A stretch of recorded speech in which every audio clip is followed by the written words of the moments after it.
নমস্কার, অগ্রগতি অঞ্জনার kitchen and ব্লগে সকলকে জানাই স্বাগত। আজকে আমি তৈরি করে নিয়েছিলাম ফিশ ফিঙ্গার রেসিপি।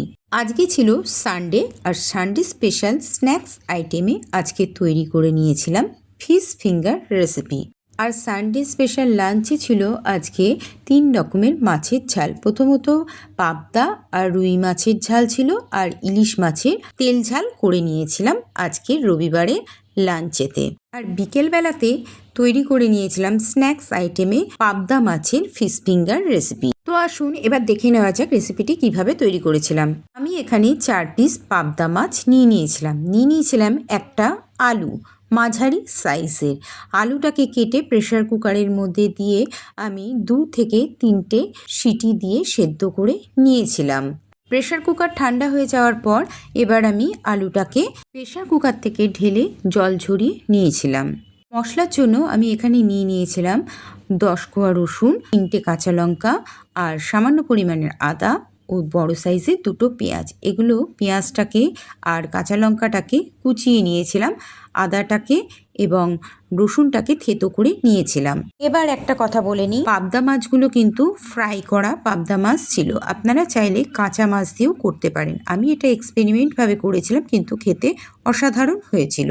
এবার গ্যাসের ওভেনে আমি জল দিয়ে পাবদা মাছগুলোকে একটু বয়েল করে নিয়েছিলাম। বয়েল হয়ে যাওয়ার পর জল ঝরিয়ে নিয়ে পাবদা মাছগুলোর থেকে আমি কাটা ছাড়িয়ে মাছগুলোকে বেছে নিয়েছিলাম। দেখুন এইভাবে পাবদা মাছগুলোর কাঁটার থেকে গায়ের অংশগুলোকে আমি ছাড়িয়ে নিয়েছিলাম। খুব ভালোভাবে ছাড়িয়ে নিতে হবে, ছোট ছোট কাটা থাকে সেগুলো যেন না থাকে। পাবদা মাছে অবশ্য কাটার অংশটা একটু কমই থাকে। সেদ্ধ করে রাখা আলুটার থেকেও খোসা ছাড়িয়ে নিয়েছিলাম, আর অপর দিকে রসুন ও আদাটাকে থেতো করে নিয়েছিলাম। এবার গ্যাসের ওভেনে কড়াই বসিয়ে নিয়েছিলাম, তাতে সামান্য পরিমাণে আমি সাদা তেল দিয়ে নিয়েছিলাম। সাদা তেলটা গরম হয়ে যাওয়ার পর কুচিয়ে রাখা পেঁয়াজটাকে আমি এই গরম তেলের মধ্যে ছেড়ে দিয়েছিলাম।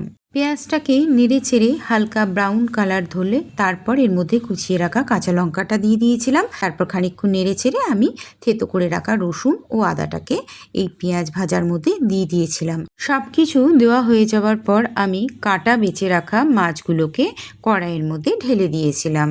এবার কড়াইতে ভাজতে থাকা পেঁয়াজ, আদা, রসুন ও কাঁচা লঙ্কা ভাজার সাথে মাছগুলোকে দিয়ে ভালো করে নেড়ে চেড়ে ভেজে নিয়েছিলাম। এর মধ্যে এবার দিয়ে দিয়েছিলাম 1/2 টিস্পুন লবণ ও 1/2 টিস্পুন হলুদ গুঁড়ো। হলুদ গুঁড়ো ও লবণটা দেবার পর ভালো করে আমি মাছের পুরটার সঙ্গে ভালো করে মিশিয়ে নিয়েছিলাম। এরপর আমি এর মধ্যে সেদ্ধ করে রাখা ম্যাশড করে নেওয়া আলুটাকে দিয়ে দিয়েছিলাম। এবার আলুটাকে দেওয়া হয়ে গেলে ওর মধ্যে দিয়ে দিয়েছিলাম 1 টিস্পুন ঝালের গুঁড়ো। আপনারা আপনাদের স্বাদ অনুযায়ী ঝালের গুঁড়োটা এখানে ইউজ করবেন। আমরা ঝাল কম খাই, সেই জন্য আমরা 1 টিস্পুন ঝালের গুঁড়ো এর মধ্যে দিয়েছিলাম। এছাড়া এর মধ্যে আগে তো আমি কাঁচা লঙ্কা দিয়েই দিয়েছিলাম। এরপর এর ভেতরে দিয়ে দিয়েছিলাম 1/2 টিস্পুন চিনি। চিনিটা কোনো কিছু রান্নার মধ্যে দিলে টেস্ট বাড়িয়ে তোলে এবং স্বাদের ব্যালেন্সটাকে ঠিকঠাক রাখে। আপনারা চাইলে এখানে চিনি নাও ব্যবহার করতে পারেন, তার পরিবর্তে এখানে সুগার ফ্রি দিতে পারেন, তবে চিনিটা দিলে রান্নার স্বাদ বাড়িয়ে তোলে। এবার আমি গ্যাসের ওভেনে একটি তাওয়া বসিয়ে নিয়েছিলাম। তার মধ্যে একটি ড্রাই রোস্ট মশলা তৈরি করে নেবার জন্য 1 চামচ গোটা ধনে ও 1 টিস্পুন গোটা জিরে দিয়ে আমি বেশ খানিকক্ষণ সময় ধরে নেড়ে চেড়ে একটি ড্রাই রোস্ট মশলা তৈরি করে নিয়েছিলাম। ভাজা মশলাটিকে তৈরি করার সময় গ্যাসের স্টিমটিকে একদম লো হিটে রেখে দিয়েছিলাম এবং অনবরত আমি নেড়েই চলেছিলাম। নাড়তে নাড়তে যখন এর থেকে ধোঁয়া বেরিয়েছিল এবং একটা সুন্দর অ্যারোমা বেরোচ্ছিল, সেই পর্যায়ে আমি গ্যাসের ওভেনটাকে নিভিয়ে দিয়ে নামিয়ে নিয়েছিলাম তাওয়ার থেকে এই ভাজা মশলাটিকে। এরপর শিলনোড়ায় দিয়ে আমি এরকমভাবে একটি ড্রাই রোস্ট গুঁড়ো মশলা তৈরি করে নিয়েছিলাম। অপরদিকে কড়াইয়ে থাকা মাছের পুরটা কিন্তু নাড়তে নাড়তে প্রায় মশলার সাথে শুকিয়ে এসেছিল। এই পর্যায়ে আমার ড্রাই রোস্ট করা গুঁড়ো করে নেওয়া মশলাটিকে আমি কড়াইতে থাকা মাছের পুরের মধ্যে দিয়ে মিশিয়ে নিয়েছিলাম। এবার এর ভেতরে দিয়ে দিয়েছিলাম 1 টিস্পুন গরম মশলার গুঁড়ো। গরম মশলার গুঁড়োটিকে এই মাছের পুরের মধ্যে দিয়ে এবং ভাজা মশলাটিকে দিয়ে একসঙ্গে ভালো করে খুন্তি দিয়ে নেড়ে ছেড়ে বেশ খানিকক্ষণ সময় ধরে আমি মিশিয়ে পুরটাকে আট করে নিয়েছিলাম। দেখুন এই পুরটা পুরো একদম শুকনো আটাট হয়ে এসছে। আমার এই মাছের পুরটি কিন্তু অলমোস্ট রেডি হয়ে গিয়েছিল। এবার আমি নেড়ে ছেড়ে নিয়ে গ্যাসের ওভেন থেকে নামিয়ে নিয়েছিলাম। গ্যাসের ওভেন থেকে নামিয়ে নেওয়ার পর মাছের পুরটাকে আমি ঠান্ডা করতে দিয়েছিলাম। কড়াই থেকে মাছের পুরটাকে নামিয়ে নেবার পর আমি একটি থালার মধ্যে ঢেলে দিয়েছিলাম। থালাটাকে একটি পাখার তলায় রেখে ঠান্ডা করে নিয়েছিলাম। খানিকক্ষণ ফ্যানের তলায় রেখে ঠান্ডা করে নেবার পর আমি মাছের পুরটিকে এরকম লম্বা লম্বা ঠিক আঙুলের শেপ দেওয়ার মতন করে লম্বা লম্বা আঙুলের মতন করে নিয়েছিলাম। দেখুন প্রতিটি পুর আমি হাতে করে নিয়ে এরকমভাবেই চিপে চিপে এবং লম্বা লম্বা করে ঠিক আঙুলের মতন শেপ দিয়ে এক এক করে ডিশের মধ্যে সাজিয়ে রেখে দিয়েছিলাম। আরেকটা কথা বলে নিই, আমি আমার বাড়িতে কিছুদিন আগে একটি অনুষ্ঠান হয়েছিল, যদিও এটি শোকের অনুষ্ঠান ছিল, তাতে আমার কিছু মাছ বেঁচে গিয়েছিল সবাইকে দিয়ে দেবার পরেও। প্রতিদিনই এই ভাজা মাছগুলো দিয়ে কিছু না কিছু ঝাল, ঝোল, ডালনা এই ধরনের রেসিপি করেই চলেছিলাম। তারপরেও কিছু মাছ বেঁচে ছিল, অবশিষ্ট মাছগুলো দিয়ে আজকে আমি নিজের সম্পূর্ণ মাথা খাটিয়ে এই রেসিপিটি তৈরি করে ফেলেছিলাম। কিন্তু বিশ্বাস করুন, এই রেসিপিটি খেতে এতটাই সুস্বাদু হয়েছিল, একেবারে প্রথম দিনই বাজিমাত করে ফেলেছিল। এবার ফিশ ফিঙ্গারগুলো ভাজার জন্য আমি নিয়ে নিয়েছিলাম একটি টোস্ট বিস্কুট। এখানে এই মিক্সার বোলটা ভর্তি করে এক বোল মতন আমি টোস্ট বিস্কুট ভেঙে একটি গুঁড়ো পাউডার তৈরি করে নিয়েছিলাম। টোস্ট বিস্কুটটাই ব্যবহার করবেন এর মধ্যে। এরপর আমি দুটো ডিম নিয়ে নিয়েছিলাম এর মধ্যে দেওয়ার জন্য।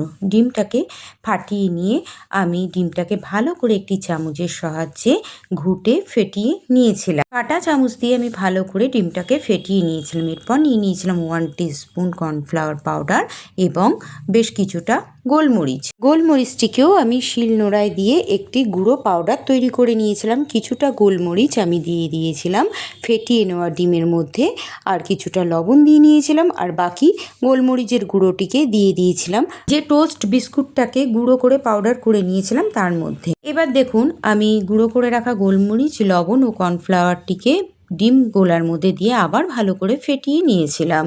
এবার ফিশ ফিঙ্গারগুলোকে বিস্কুটের গুঁড়োর মধ্যে দিয়ে ভালো করে কোট করে নেবার পর আমি একটি চামচের সাহায্যে ফেটিয়ে রাখা ডিমের গোলার মধ্যে ফিশ ফিঙ্গারগুলোকে দিয়ে আমি একটি চামচের সাহায্যে চুবিয়ে নিয়ে এপিট ওপিট করে উল্টে পাল্টে ডিমের গোলাটির সঙ্গে মাখিয়ে নিয়েছিলাম। তারপরে আবার সেখান থেকে তুলে বিস্কুটের গুঁড়োর মধ্যে দিয়ে আবার একটি ডবল কোট করে নিয়েছিলাম। এভাবেই কিন্তু আমি এক এক করে সমস্ত ফিশ ফিঙ্গারগুলোকে উল্টে পাল্টে বিস্কুটের গুঁড়ো প্রথমে মাখিয়ে নিয়েছিলাম, তারপরে ডিমের গোলার মধ্যে এক এক করে চুবিয়ে নিয়ে আবার আমি বিস্কুটের গুঁড়ো মাখিয়ে ডবল কোট করে নিয়ে এক এক করে রেডি করে নিয়েছিলাম।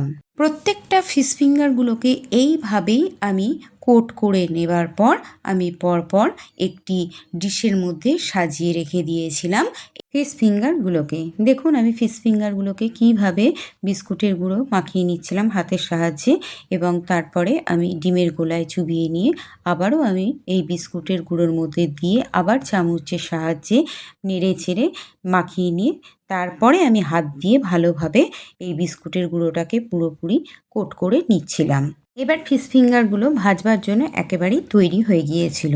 চামচের ব্যবহার করেছিলাম এই কারণে যে ডিমের গোলায় ডাইরেক্ট হাত দিয়ে যদি আমি চুবিয়ে নিতাম তাহলে কিন্তু এই বিস্কুটের গুঁড়োগুলো দলা পেকে যেত। সেই কারণে প্রথমে আমি চামচ দিয়ে কোট করে নিয়েছিলাম, তারপরে নিজে হাত দিয়ে ভালো করে চেপে চেপে বিস্কুটের গুঁড়োটার সঙ্গে আমি ফিশ ফিঙ্গারগুলোকে লাগিয়ে কোট করে নিয়েছিলাম। এবার গ্যাসের ওভেনে আমি একটি কড়াই বসিয়ে নিয়েছিলাম।